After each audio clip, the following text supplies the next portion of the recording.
For much of history, the Great Wall was designed to keep foreigners out of China. But in 1784, Philadelphia banker Robert Morris commissioned a ship to sail to China and establish trade and supply our newly formed nation with tea. In the spirit of the Empress of China, we'll cruise down the longest river in Asia and explore fish and spice markets in preparation for a hairy crab dumpling and a Tao fish head soup. I also sit with friends and sample the diverse ingredients of an authentic Szechuan hot pot. Join me for a very spicy episode from China.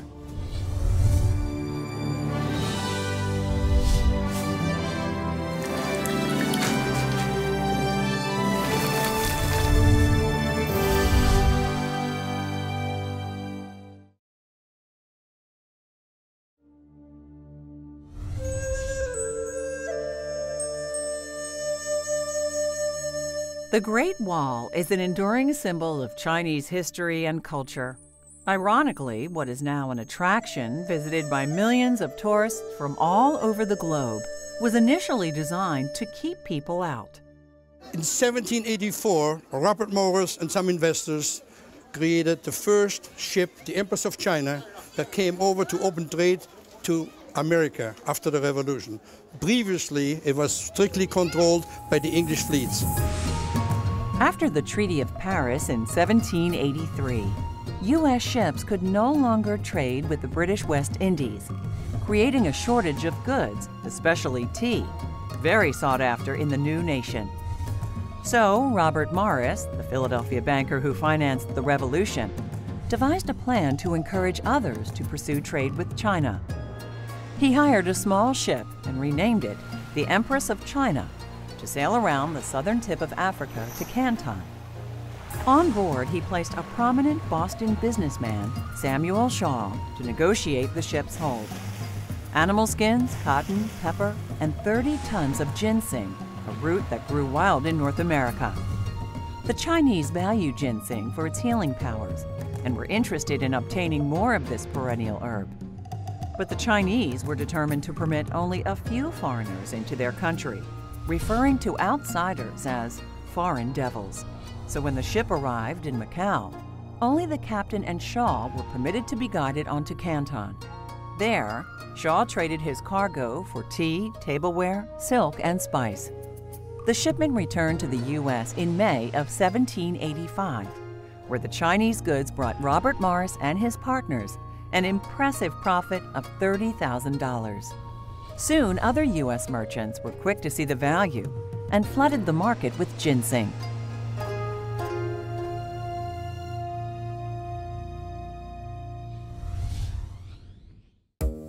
Beijing is the second largest city in China, with almost 21 million people. From Tiananmen Square to the Forbidden City, the country's capital is steeped in history.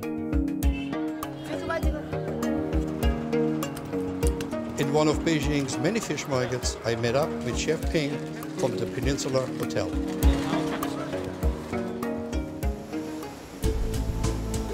Chef, what is this long fish over there? I've never seen it before. Sea bell. This is very common in Chinese cooking, just steamed or deep fried. It looks like a belt, huh? This is called yellowfish, growing in the Yellow River, actually. As in the Three Gorges. So much variety of stuff I've never seen. When I kiss the fork, maybe a prince comes out. The jellyfish, take a look at it. What'd you do? You just boil it quick? Yeah. Quickly blanch them and shred them. Like a linguine out of jellyfish. Yes. Very crunchy texture. A lot of new things I've seen today.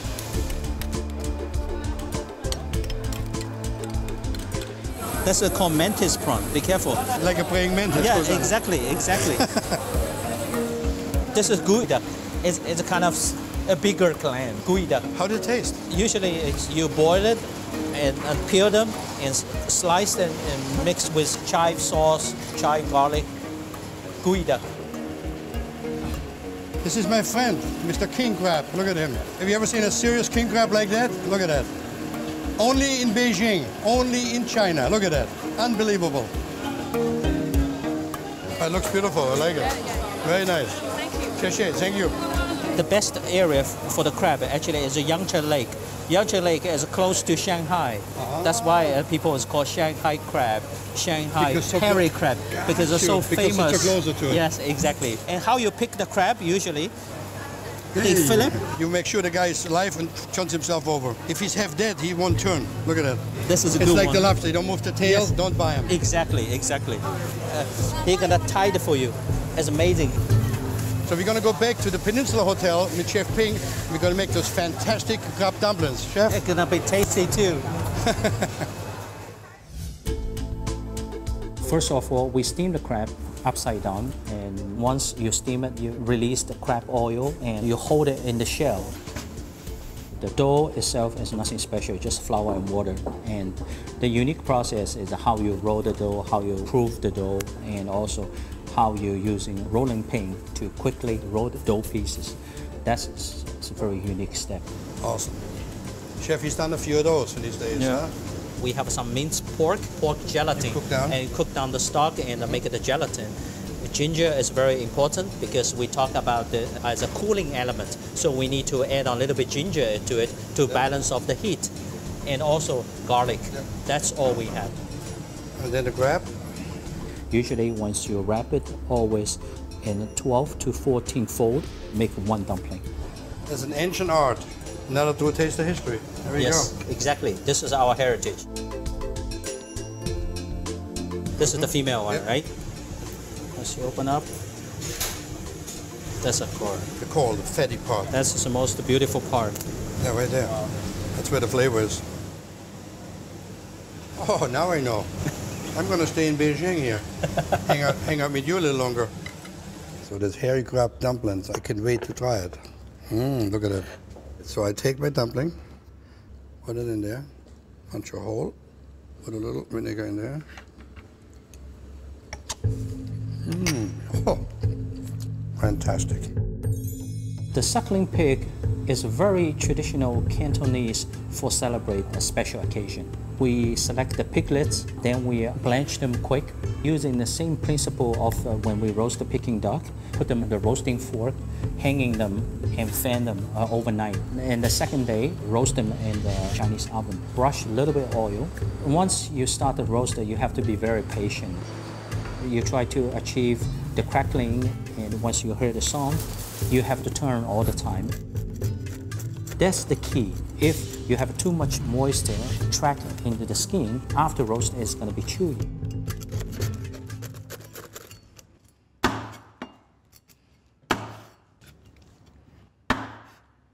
Skin with sugar. Oh. Actually, you can see all different parts of meat. Here is just a skin. Yeah. Over here is skin, fat, and meat. You know what? Simplicity, great flavors. Those dumplings were to die for. This is unbelievable. Spectacular. From Beijing, my culinary curiosity drew me to the majestic Yangtze River to taste its bounty, in particular, cuisine influenced by the Szechuan peppercorn. The Yangtze River is the longest river in Asia and the third longest in the world. Passing mountains, gorges, hills, and farmland, the river is an important physical and cultural dividing line that separates North and South China. Scenic areas and dramatic vistas reminiscent of ancient China still remain. Shibosai Temple rises majestically above the water's edge. Perched precariously on the hillside, the Red Pagoda is a jewel of Chinese architecture. One of the most fascinating sights of the Three Gorges area are the suspended coffins at Kutang Gorge. Ancient Chinese believed that the mountains and cliffs were the closest places on Earth to paradise. Coffins are suspended 400 feet above the river. Others are located in mountain caves or placed on outcroppings. Fishermen on the Yangtze ply their trade much the way their ancestors did. From long wooden boats called sampans, they lure the fish using hooks and nets. The Yangtze has always been vital to the transport of goods and people into and out of China's interior. But in the past, travel along the river was not easy and often treacherous due to fluctuating water levels and rocks on the riverbed. The ancient custom of river tracking was used to help the boats, called junks, navigate the Yangtze River. In addition to abundant natural beauty and awe-inspiring scenery, visitors to the legendary Yangtze experience the prominent role the river has played in Chinese history and culture. We here in the heart of Szechuan country, the spice capital of the world, floating down the Yangtze and preparing some authentic recipes that have been cooked for years and years. And to make sure that we have all the ingredients, we're going to go to the market to double check.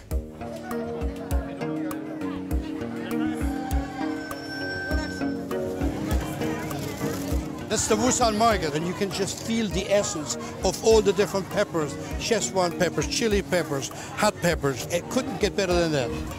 Amazing. Look how beautiful it's displayed. That's one of my favorites. The mini bok choy, just really quick, just steam it up. He's crisping the skin of the pork belly to make it really, really crispy. And you eat it here with a little hoisin or maybe with sugar. That's corn that she grinds the old-fashioned way. They use that to make porridge and pancake. And then she folds and lays it on top. Now that looks so innocent and looks so beautiful.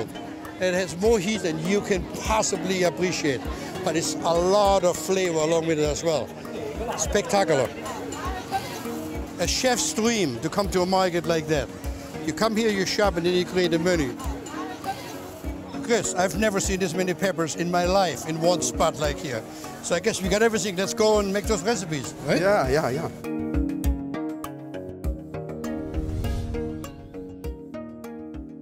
Chris, Yeah. it's going to be fantastic today. You realize years and years I've been dreaming about getting close to the heart of Szechuan cooking. Yes, Uncle. And here, look at it, we have those fantastic spices where we're going to poach the tripe and bitter melon salad. So we take a piece of tripe. Yeah, it's too much.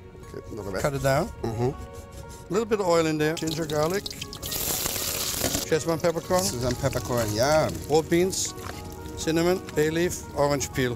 We're going to give a little bit of a heat to it to get the spices reawoken and get the flavors into it.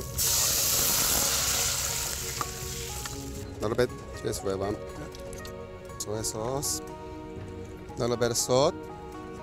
I got to taste the marinade. Wow. Wow, the Chinese favorite. Oh, beautiful. In America, you don't never buy dry raw, so it's always pre-blanched. So if you would make this recipe at home, maybe a half an hour in the slow boil here, because the tripe is completely raw, it'll take about an hour, if not a little bit more. Yeah, it's a very fancy looking cucumber, but it's not. It's a bit of melon. So go ahead, show me what you do next minute. Okay, it's chopped.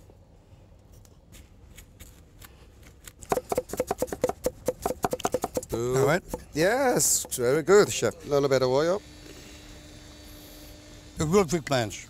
You just want to get some of the bitter out of it and done. The tripe itself doesn't have much flavor. So by putting all the spices into the poaching liquid, makes this a very beautiful dish. Red peppers for color. A little bit of white pepper. Yeah, sesame oil. Sichuan pepper. A little hot oil. Yeah, oil. So simple, so beautiful, but so much flavor.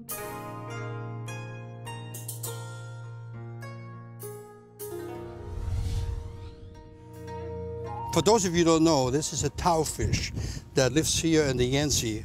We're going to make a very famous soup, which is a tao fish head soup that Chef Chris is going to show me how to do.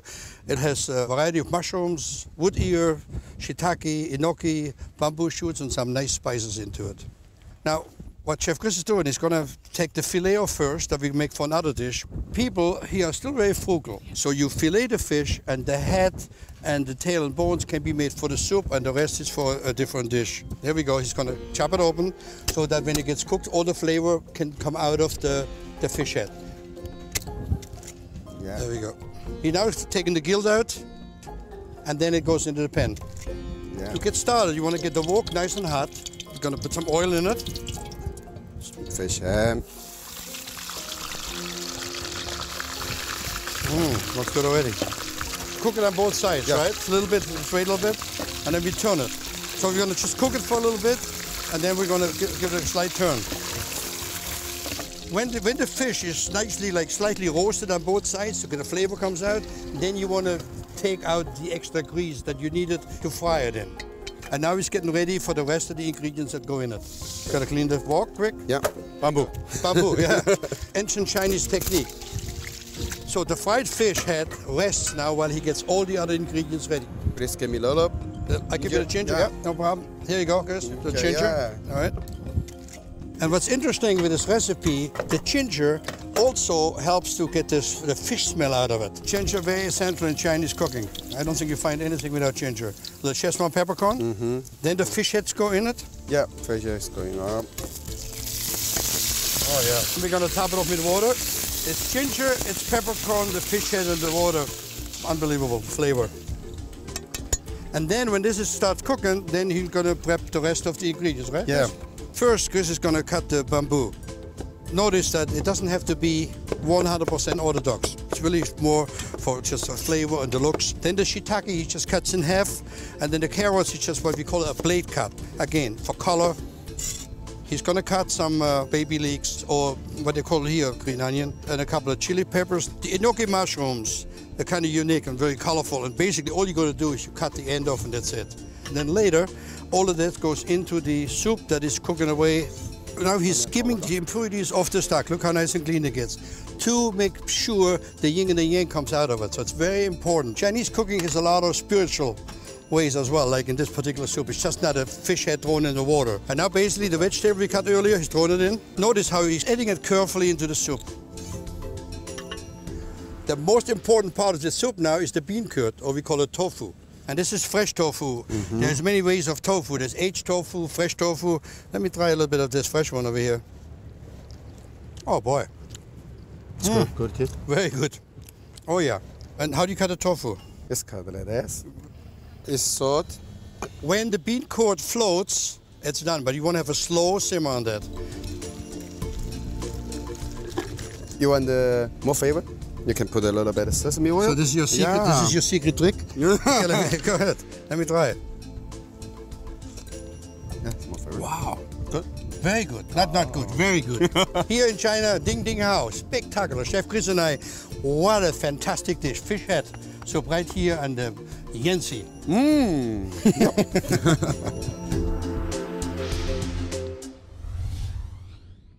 The next dish is intriguing. Choching spicy chicken. Chris and I are going to show you how this is done, right, Chris? Oh yeah, you need a fresh chicken. Yeah. So we're chopping it down. Basically, it gets later anywhere between 16 to 32 pieces. It's really easy eating, very popular. The chicken feet used, obviously, for different dishes. Nothing ever gets wasted in China. Ginger and green onions. Salt, Salt, pepper, little sugar. Yeah. little seasoning, cherry wine, Soy sauce. and then let it sit for 10 minutes for the flavor. Yeah. Oil in the pot. Beautiful. It'll be nice and golden brown. Well, that's the soy sauce helps the color too. Yeah. I got sauce you. and, Ancient Chinese secret, soy sauce. The chicken is cooked. Now we just put a little oil in our wok. And now comes all the seasoning. Basically, the chicken, you could eat it like that, but the flavor comes now with all the different peppers, the garlic, the ginger, a little bit of your broad bean. And then what next? Pepper, pepper, pepper. all the heat. Just one peppercorn. Yeah. Nice one. Oh, the flavor. There we go. That you got. Oh, when it hits the oil, it just comes out. And then the chili. Here we For go. the Chicken chicken. back in. Yep. The chicken.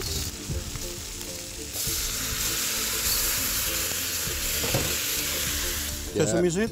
Yes, sesame seed. Chris, you maybe made this dish, but you're not going to get it back. It's mine. Ding Ding Hao. Spectacular.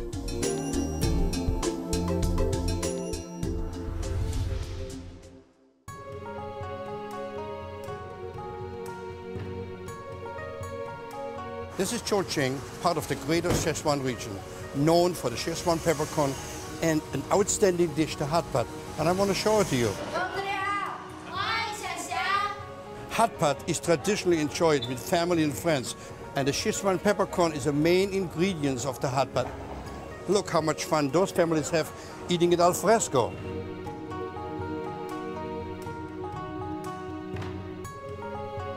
So traditionally, friends or families get together, they have a toast first before they start loading up the hot pot. Kambe! You see the oil's getting hot already? Oh yeah.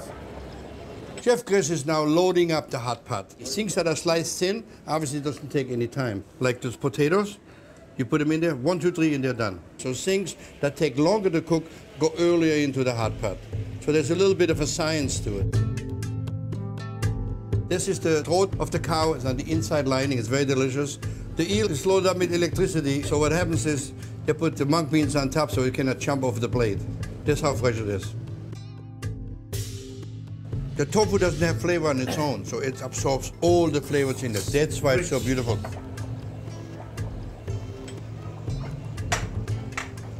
Pig's brain. Very good. There's a sesame oil in front of me that they make themselves. Each one has their own flavor, the seasoning between garlic and MSG. One of the reasons actually why they put oil, to cool down the food. If you don't really like spicy, vinegar, and then you mix it. Can I taste it? Yeah, you can taste it. Oh yeah. I'm hooked to this lamb breast here. I got to get another piece. They're so thin cut, they don't take long time. This is a couple-hour event. This is not like fast food, you know. That's why usually people hang out for a couple hours, drink a lot of beer, have a lot of fun. And my second piece of lamb breast, I tell you. There's some serious heat in there. Ding, ding, how. Spectacular. There's nothing can beat a hot pot.